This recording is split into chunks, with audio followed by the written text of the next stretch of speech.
Hello बच्चों, let's see this question. The potential difference across two Henry inductor as a function of time is shown in figure at t equal to 0, current is 0, choose the correct statement. देखो हमारे पास में एक potential versus time curve दे रखा है जो कि straight line curve है और दो टाइम पीरियड में उसको डिवाइड कर रखा है। फिर हमसे पूछा है कि t इक्वल टू 2 सेकेंड पे करंट कितनी होगी और ग्राफ कौन सा जो है वो इंडक्टर की करंट को शो करेगा, ये हमसे पूछा गया है। ठीक, अब चेक करते हैं। सबसे पहले हमें दिया हुआ क्या है कि टी इक्वल टू 0 से लेके 2 सेकेंड, इसके बीच में जो वोल्टेज है that voltage is equal to 5t के बराबर है। और दूसरा जो टाइम पीरियड है t इक्वल टू 2 सेकेंड से लेके 4 सेकेंड, इसके अंदर जो वोल्टेज की इक्वेशन आएगी वो वोल्टेज की इक्वेशन क्या होगी, that v is equal to, अपन इसको स्ट्रेट लाइन की इक्वेशन सॉल्व करेंगे, 5 × t - 4। ठीक है, हमें t इक्वल टू 2 सेकेंड में पूछा है और पूछा क्या है, करंट। क्या पूछा गया है, करंट पूछा गया है। तो सबसे पहले हम क्या करते हैं, करंट के लिए EMF E is equal to, inductor में क्या होता है, L D I by D T के बराबर होता है। तो हमें क्या फाइंड करना है, डी आई फाइंड करना है।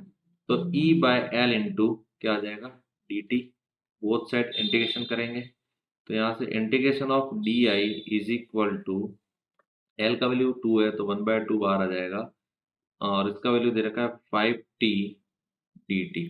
ठीक है, t इक्वल टू 0 पे करंट 0 है और t इक्वल टू 2 सेकेंड पे हमसे करंट पूछा गया है। तो यहाँ से I is equal to 5/2 into T square by 2, इसका इंटीग्रेशन हो जाएगा, लिमिट आ जाएगी 0 से 2। सो I इज इक्वल टू, इसको सॉल्व करेंगे तो आएगा 5 एम्पियर। तो t इक्वल टू 2 सेकेंड पे करंट कितना होगा, 5 एम्पियर। ऑप्शन 1 क्या हो जाएगा, करेक्ट। ऑप्शन 2 इनकरेक्ट हो जाएगा। Current versus time graph across the inductor will be. अब हमसे करंट वर्सेस टाइम ग्राफ बोला गया तो हम क्या करते हैं कि अब इसी चीज को नीचे थोड़ा इसमें सॉल्व करते हैं। तो इसमें आ जाएगा कि अपन लिमिट जो i इज इक्वल टू 5/2 है, इसमें टी स्क्वायर बाय 2 आया, इसकी जो लिमिट है वो 0 से t रख देते हैं। ठीक है, तो i इज इक्वल टू यहाँ से आ जाएगा 5/4 टी स्क्वायर। तो ये कर्व कैसा आएगा, पैराबोलिक, पैराबोलिक कर्व आएगा। ठीक है, और दूसरे के लिए जब चेक करेंगे तो वापस से इसमें वही करने वाले हैं कि D I integration is equal to, L से डिवाइड करना है तो -5/5 integration of t - 4 into D T, limit आ जाएगी 0 पे 0, t पे i।